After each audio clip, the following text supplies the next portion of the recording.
Então tá bom, vamos falar hoje um pouquinho sobre a tradução do livro de Mórmon, porque o livro de Mórmon é considerada a escritura mais importante para os Mormons, mais importante até do que a Bíblia, porque eles alegam que a Bíblia sofreu muitas alterações e ela não é totalmente confiável em termos de doutrina, porque ela sofreu muitas alterações pelos homens, né?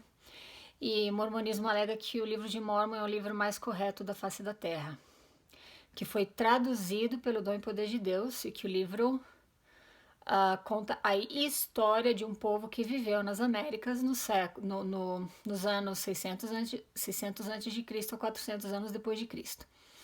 Isso é o que a gente aprende na igreja. E eles falam que Joseph Smith encontrou as placas de ouro com esses registros. E tem uma foto que a gente sempre vê, né, na igreja, que ele tem as placas e ele põe o dedinho assim e vai traduzindo o que está escrito lá. Então tá, antes de eu explicar o que realmente aconteceu aí, eu só quero dar um background de Joseph Smith, dizer o que ele fazia como profissão, antes dele inventar essa história de restauração do evangelho e de tradução do livro de Mórmon. Esse tema não é chocante, é real só. Ele, depois daquele episódio que ele teve aquela raspadura no osso, quando ele era uma criança, ele ficou com uma perna um pouco mais curta do que a outra, assim, então ele andava mancando. E na época a profissão mais popular, digamos, era para trabalhar nos campos. E ele tinha dificuldade em trabalhar nos campos por causa daquela perna. Então ele é, ele começou a praticar uma profissão que era muito comum na época, que era caçar tesouro. É isso mesmo, era uma coisa muito comum na época. As pessoas que trabalhavam com isso, elas tinham pedras chamadas, em português a gente poderia dizer pedras do vidente, ou seja, aquelas pedras supostamente mostrariam onde encontrar tesouros. Poderia ser ouro, prata, óleo, enfim. E Joseph, ele começou nessa profissão. Em inglês, ele era conhecido como a gold digger, ou seja, caçador de ouro. Que a gente pode falar caçador de tesouro. Essa foi a principal razão pela qual o pai de Emma Smith não queria que ela casasse com ele, porque ele sabia que Joseph tinha essa profissão. Ele falava: eu quero que você tenha uma profissão normal, porque isso aí não tem futuro nenhum.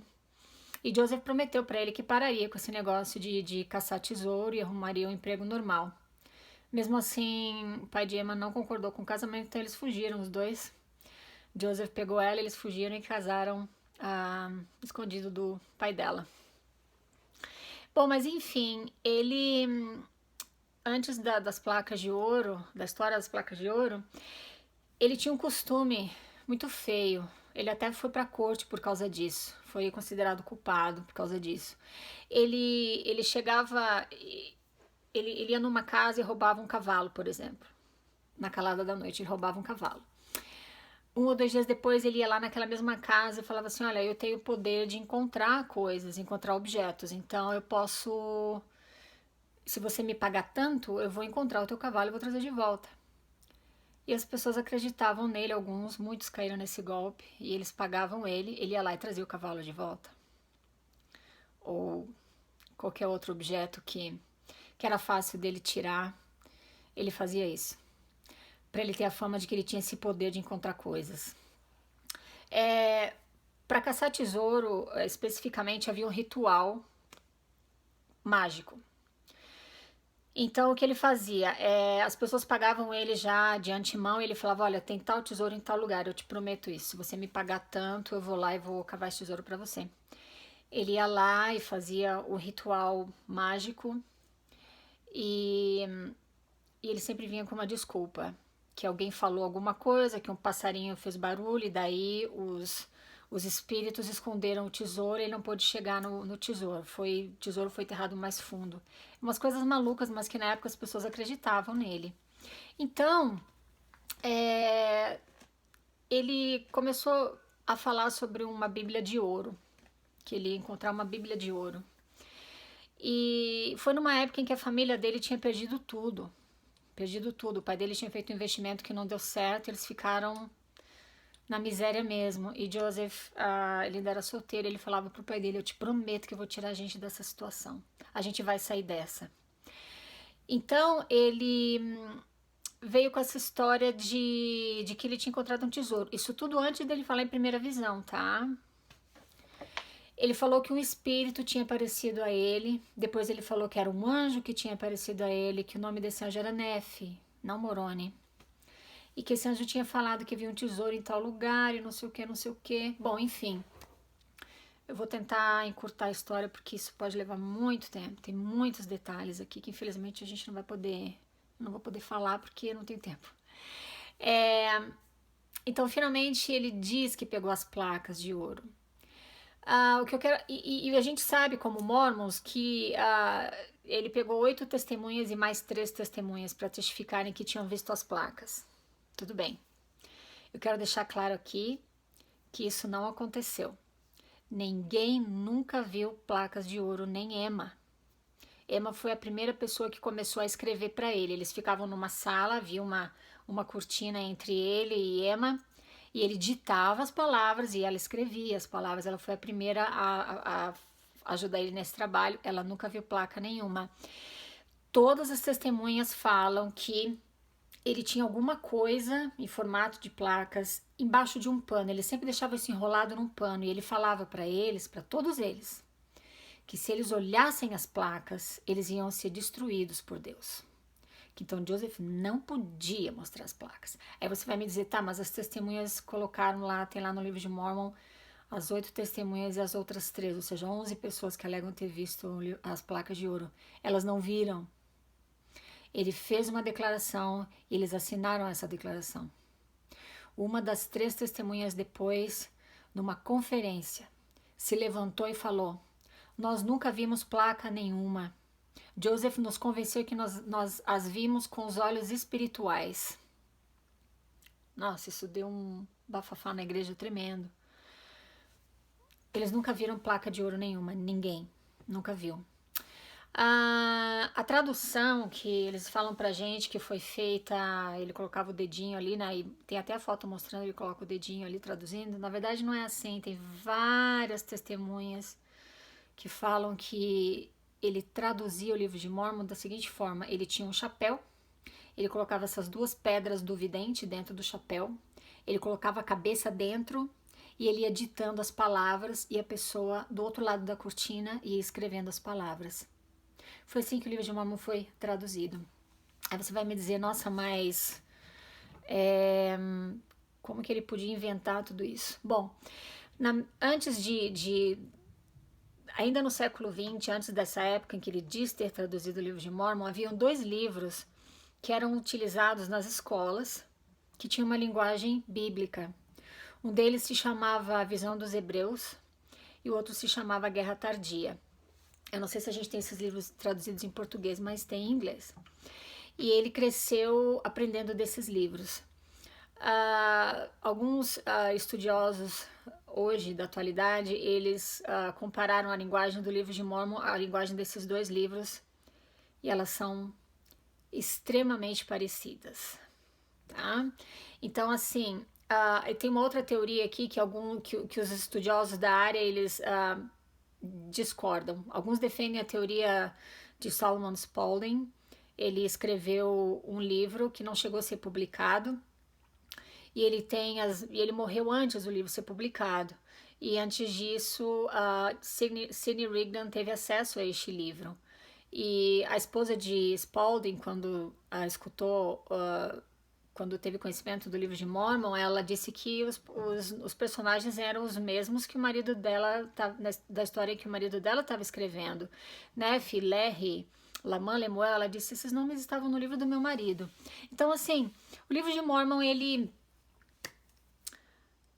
foi inventado. pode ser chocante, né, pra gente, foi pra mim e ainda é, pode ter certeza. Mas ele não foi inspirado por Deus, ele não... aquela história, para começar, aquela história não aconteceu. Tem um, ele é PhD em antropologia, o nome dele é Thomas Murphy. Recentemente, um dos apóstolos chamou ele e pediu para ele fazer um estudo de DNA do livro de Mórmon. Ele fez um estudo de DNA e ele veio com o resultado. Eles tiveram uma reunião, os 12 apóstolos e a primeira presidência. Eu escutei o próprio Thomas Murphy contando essa história, tá, gente? Ele jamais inventaria uma coisa dessas. Ele disse que nessa reunião ele apresentou os resultados da pesquisa dele e ele disse para eles: essa história não aconteceu. Primeiro, o índio americano não é descendente de Jerusalém. Eles vieram da Ásia. Segundo, naquela época nas Américas não havia cavalos, não havia esse tipo de metal que o livro de Mórmon menciona, não havia esse tipo de moeda que o livro de Mórmon menciona. Não existe registro dessas cidades que o livro de Mórmon menciona, nunca existiram essas cidades. Então ele trouxe uma prova científica irrefutável de que o livro de Mórmon é uma história, não uma história, ou seja, não trata de fatos que realmente aconteceram daquela forma. O entrevistador perguntou para Thomas Murphy: nossa, mas então qual foi a reação do Quórum dos Dois da primeira presidência com a notícia? Ele falou assim: olha, eles só falaram, bom, então o livro de Mórmon é uma obra espiritual. Então, assim, aqueles homens que vocês assistem lá e vão assistir dentro de um mês, mais ou menos, na Conferência Geral, testificando do livro de Mórmon e de tudo mais, eles sabem a verdade, tá? Eles sabem que o livro de Mórmon não trata de fatos históricos. É qualquer coisa, menos fatos históricos. Uma outra coisa interessante que eu aprendi sobre o livro de Mórmon é que Joseph... deixa eu só comentar sobre o sonho de Larry, que é tão famoso, né? O Sonho de Larry, se vocês pegarem o livro de autobiografia de Lucy Mack Smith, que era mãe de Joseph, ela conta no livro que o marido dela, Joseph Smith Sr., ele teve um sonho quando Joseph Smith tinha 5 anos de idade. Ele teve um sonho, havia um edifício, havia um caminho reto, havia um rio de águas sujas, havia uma árvore que as pessoas comiam do fruto. E ela disse que quando ele contou essa história em casa, Joseph ficou muito impressionado, ele adorou o sonho e pedia para o pai dele repetir essa história muitas e muitas vezes no decorrer dos anos. Então vocês têm aí o sonho de Larry no livro de Mórmon. Na verdade deveria ser chamado o sonho de Joseph Smith Sr., porque esse sonho foi o pai dele que teve. Interessante, né? É uma boa história, dá para imaginar que foi um bom sonho. Enfim, a intenção de Joseph não era começar uma igreja. A intenção dele era dizer para todo mundo que ele finalmente encontrou esse tesouro, como caçador de tesouro que ele era, e que ele traduzia o registro de povos antigos. Então, o que ele fez? Ele pegou 3 pessoas que trabalhavam com ele na época, que estavam ajudando ele na tradução e tudo mais, e ele falou assim, olha, e o livro já estava pronto para ser publicado. Ele falou assim, olha, eu tive uma revelação de Deus que se vocês pegarem estes manuscritos e levarem para o Canadá, tal lugar, vocês vão conseguir vender os direitos autorais deste livro. Valeria na época $8.000. Isso era uma fortuna. Isso poderia mudar a vida dele e da família dele inteira. Eles foram para o Canadá, no lugar onde Joseph falou que eles deveriam ir. Tentaram vender os direitos autorais do livro de Mórmon. Eles falaram, o cara falou, não, eu não tenho interesse nenhum neste livro, não sei do que vocês estão falando. Eles voltaram para Joseph e falaram, não deu certo, ele não quis comprar o livro. Joseph falou, volta lá que dessa vez vai dar certo. Eles voltaram lá, achando que ele tinha tido a revelação de Deus para isso, ou de um anjo. Eles voltaram lá e tentaram de novo vender o livro. Aliás, os direitos autorais do livro. De novo a resposta foi não. Não temos interesse neste livro. Eles voltaram indignados e muito bravos, porque eles pagaram do bolso deles toda a despesa para ir para o Canadá. Chegaram para Joseph e falaram, vem cá, você não teve revelação, afinal de contas, você disse que Deus tinha falado que era para a gente fazer isso e a gente foi lá e não deu nada certo. Então Joseph falou algo que é bem famoso e isso está nos registros de história da igreja. Ele fala, sabe, vocês precisam entender uma coisa. Às vezes a revelação vem de Deus, Às vezes a revelação vem do diabo e às vezes a revelação é da cabeça do próprio homem. Então, isso diz muita coisa pra gente a respeito de como funcionava a cabecinha dele, né? Bom, já que o livro de Mormon não deu certo vender os direitos autorais, ele já tinha investido uma grana, na verdade, deixa eu ver quem era, Martin Harris, eu acho, era o que tinha investido o dinheiro dele para a publicação do livro de Mormon. Ele tinha que dar um jeito de fazer dar certo. E ele começou então com essa história de montar uma igreja, que na época era uma coisa muito comum, tava estourando e era considerado um bom negócio. Então é isso. Essas são, eu acho que são as partes mais importantes que eu tenho para compartilhar com você sobre o surgimento do livro de Mormon. Só para encerrar, eles falam pra gente que o livro de Mormon é o livro mais correto da face da Terra, né? O livro de Mormon passou por, eu acho que foram 8 alterações. Ele foi editado e modificado 8 vezes. Se você pesquisar no Google, você vai ver as diferenças que existem que completamente mudam a doutrina da igreja. Mudam a doutrina que a gente conhece hoje. Ele foi alterado esse número de vezes e ele sofreu uma média de 4.000 alterações. Na minha cabeça, não sei na de vocês, o livro de Mormon tinha sido revelado pelo dom e poder de Deus, escreveu, selou, acabou, porque Deus não erra, né? Ele não vai falar uma coisa agora e falar, não, você precisa mudar aquele versículo, foi isso que eu quis dizer, né? Muda assim, fala assim. Não, Deus é perfeito, né? Era isso que eu imaginava que o livro de Mormon era, né? Mas não.